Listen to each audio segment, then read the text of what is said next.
Chapter 1 Episode 2. The Mysterious Boy. Reinhardt sighed.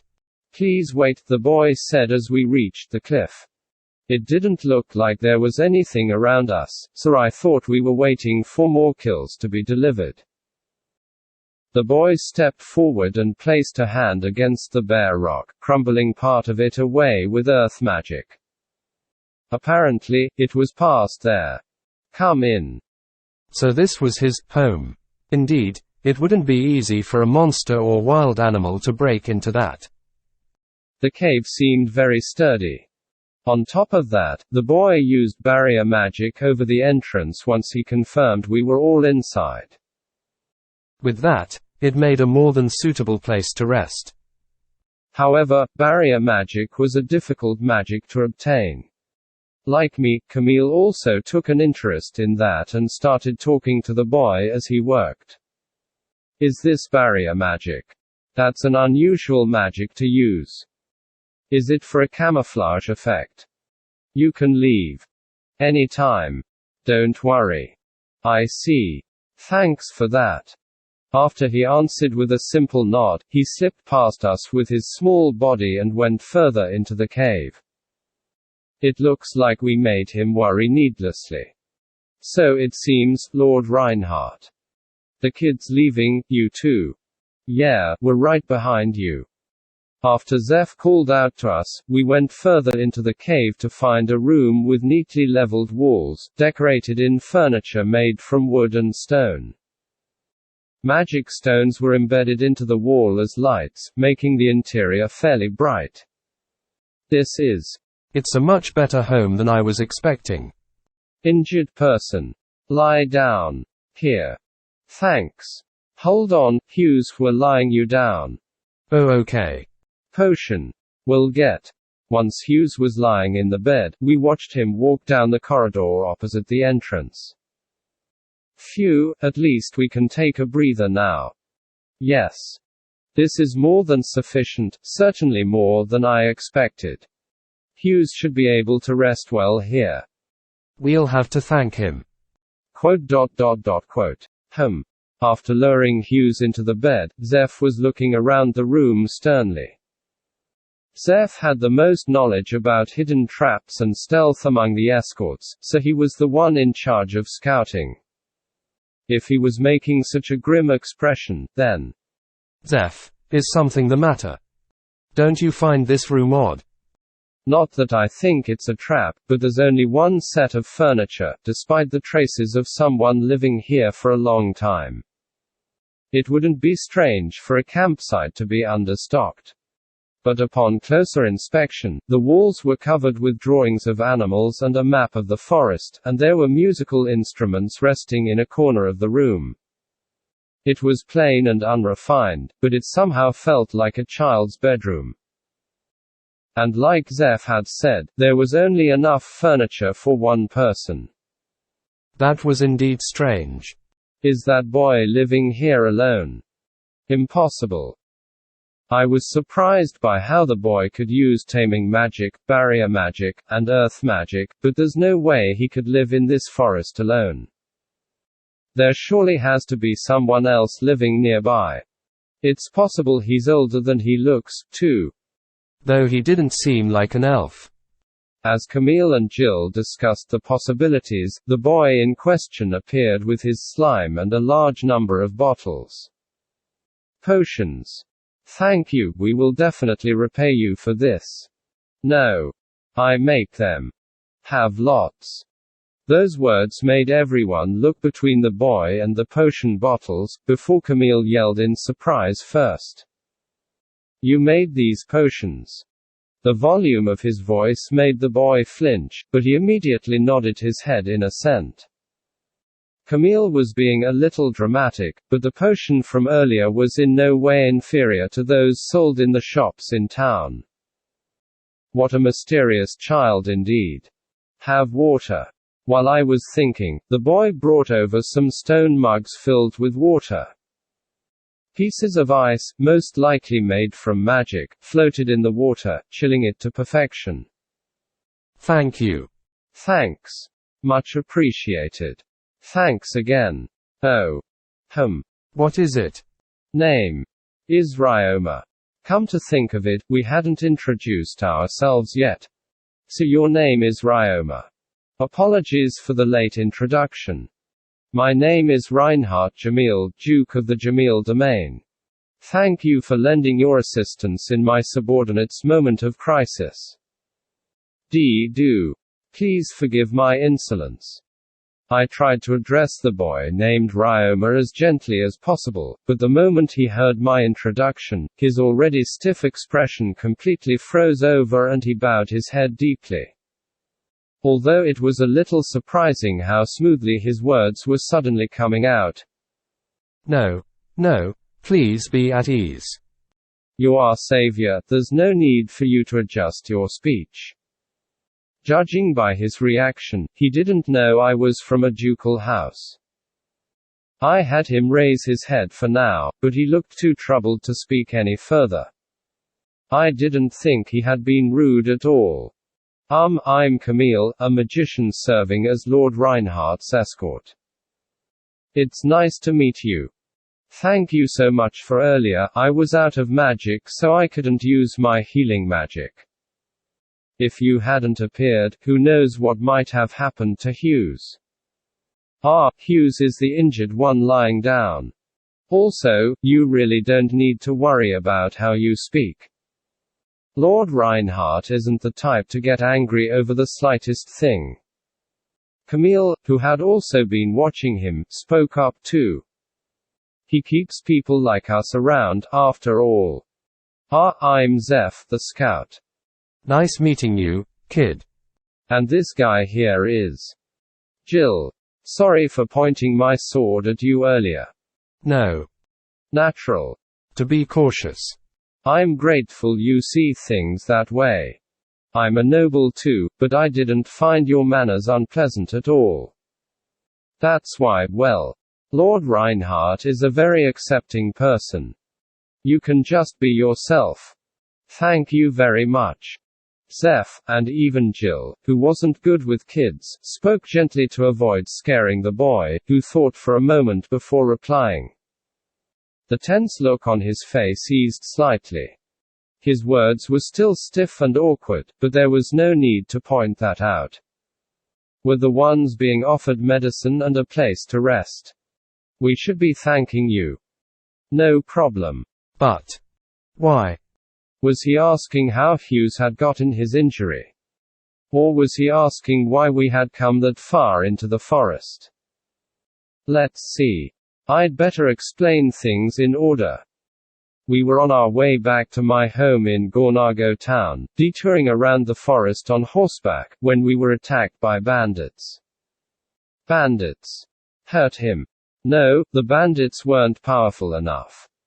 I only had these guys as escorts due to short notice, so they probably thought they could overwhelm us with numbers. Hughes was actually injured by a black bear that came out of the forest during the battle. Hughes was unlucky and got attacked in the middle of another duel. While the victory was ours, the horses ran away and we wanted to get Hughes to town as quickly as possible to treat his wound. That's why we gave up on the detour and tried to go through the forest. After the explanation from me, Jill, and Camille, the boy nodded in understanding. Great, that was the perfect opening for me to ask some questions myself. What are you doing here? You said you were hunting earlier, and it looks like you've been living here for a long time. But to be hunting at your age, using all those spells, and even making potions. I'm surprised. I learned from grandparents. Former adventurers. Oh, so he had grandparents. Are the two of them out right now? Hearing that, the boy lowered his head. Passed away. I see. Sorry about that. It's okay. It was 3 years ago. 3 years. How long have you lived here alone? 3 years ago, I left. Village. Was outsider. Everyone hated. Was it a nativist village? That was probably the gist of it. Some places were worse than others, but Before they died, they said, "Go to different town." It was from that point that he became unsociable, wandering around while living off the skills his grandparents had taught him until he took up residence in this forest. Since then, he had never left this forest. If he hadn't left the forest in 3 years, then he would have had zero social interaction. His level of speech had bothered me at the start, but I'd heard about the rare cases where criminals imprisoned for extended periods of time lose their language skills because of their limited interaction with others. This could be one of the reasons for his struggling speech. I understand your situation. However, I don't believe you should continue to live in the forest like this. There are strong beasts and monsters in the forest. Even if you have the skills, it's still dangerous. Don't worry. I've lived here 3 years. Still. That's right. Wait a minute. Camille suddenly interrupted, digging through his belongings to take out a small crystal that fit in the palm of his hand. Here it is. This should do it. What is that? This is a miniature identification crystal. It's an easy way to prove your identity and check your 4 highest level skills. It'll glow red if a criminal touches it, and blue otherwise. After that, it'll show your name, race, age, and the 4 top skills. If you have any high-level combat skills, I won't oppose you. I see, so he was going for the skill approach to make his point. Not to mention, if we used that. Okay. The boy agreed and reached for the crystal, before pausing as though remembering something. Before bandits. They attacked, I killed. Would that be crime? He asked Camille. If they were bandits, it shouldn't be a problem. He seemed to accept that and touched the crystal, which then glowed with a blue light. Killing bandits aside, this meant that he had never committed a crime. Strictly speaking, the true function of the crystal wasn't to identify criminals, but it still provided another source of relief for us. When I looked at Camel's face, I noticed his expression had paled while watching the crystal. What in the world? What's WRO? Jill looked over his shoulder and gasped too. When Zeph and I peered at the crystal next, we found a rather shocking issue with his skills. The skills that had appeared were as follows. Housekeeping 10, Mental Pain Resistance 9, Physical Pain Resistance 8, Health 7. What were these levels? Housekeeping was still excusable, as it was fairly common. But his physical pain resistance, mental pain resistance, and health were all 7 or higher. Just what kind of an environment would result in levels like this? Not to mention, if he was 11 now, that meant he had been living here since the age of 8. What's wrong? Unfortunately, no combat skills came up. That's what you want to focus on. I would have said that aloud, but one look at Camille had me realizing the other 2 were reacting in the same way. We kept communicating with our eyes, but no one wanted to break the silence. Because pain resistance skills were only obtained by growing accustomed to pain, one could only conclude that he had suffered pain equivalent to his level. There were probably memories he didn't want to recall as well. Asking questions carelessly could end up hurting him more. Considering his actions up until now and the fact the light had glowed blue, there were still some unclear points about him, but he didn't seem dangerous. It was better for us to leave this discussion aside for now. Excuse me, may I use your toilet? I need to go too. I'll accompany M. Toilet is at back. Lots of slimes. Don't attack. It's all right, I'm a former tamer myself. I won't lay a hand on your familiars. Thus Camille was left to look after Hughes while we followed the boy. This is amazing. Yeah. I've never seen so many slimes at once.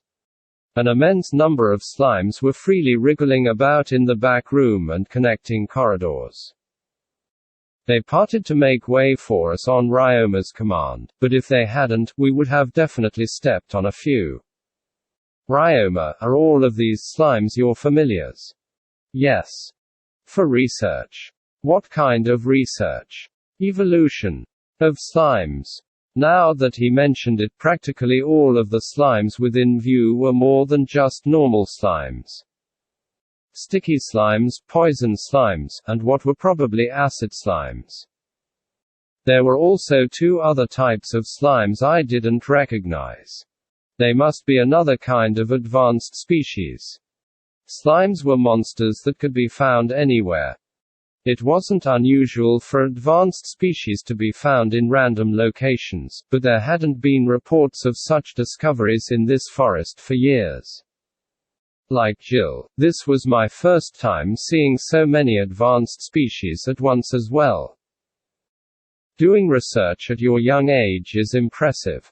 It's a little unfortunate that they're all slimes, though. The slimes. Bad.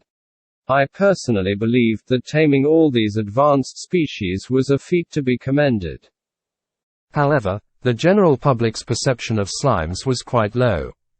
This isn't the nicest way to put it, but slimes are weak even after evolving, so they're seen as worthless.